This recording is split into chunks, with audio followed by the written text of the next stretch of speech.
11 మంది మాకు రాజ్యసభ సభ్యులు ఉన్నారు. పోయిన వాళ్ళు ఎంత? 3 పోయినారు. సాయిరెడ్డితో కలుపుకుంటూ 4 పోయినారు.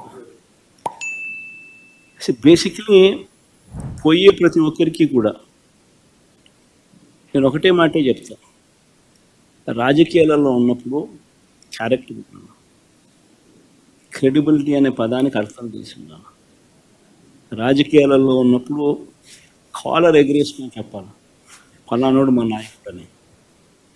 అది ముఖ్యమంత్రి అయినా సరే,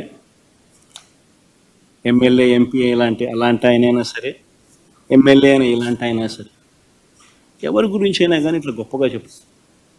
కానీ మనమంతటి మనమే ప్రలోభాలకు లొంగో, భయపడో, ఏదో కారణం చేత మనమంతటి మనమే మన వ్యక్తిత్వాన్ని, మన క్యారెక్టర్ని, మన క్రెడిబిలిటీని మనం పనంగా పెట్టి మనం కాంప్రమైజ్ అయ్యి అటువైపు మనం పోతే మన గౌరవం ఏంది, మన వాల్యూ ఏంది, మన క్యారెక్టర్ ఏంది, మన క్రెడిబిలిటీ ఏంది? ప్రతి ఒక్కరూ రాజకీయాల్లో ఉన్నప్పుడు ఆలోచన చేసుకోవాలి. ఈ కష్టం అనేది ఎల్లకాలం ఉండదు.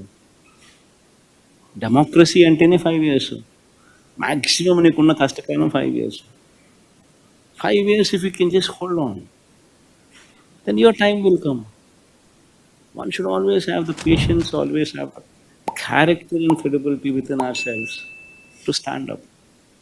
అది సాయిరెడ్డికైనా అంతే, పోయిన 3 ఎంపీలకైనా అంతే. ఒకవేళ నువ్వు చెప్తా అన్నట్టు ఇంకా ఒకడో అరో ఇంకా పోయే కార్యక్రమం జరిగితే వాళ్ళకైనా ఇంతే. ఒకటి చెప్తా ఉన్నా, వైఎస్ఆర్సీపీ ఈరోజు ఉంది అని అంటే అది వీళ్ళందరి వల్ల లేదు.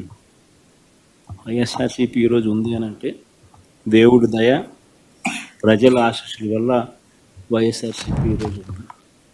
ఒక లీడర్గా మనం ప్రవర్తించే తీరు తలెత్తుకునే విధంగా ఉండేట్టుగా ఎప్పటికీ ఉంటే ప్రజలు ఎప్పుడూ ఆశీర్వదిస్తారు.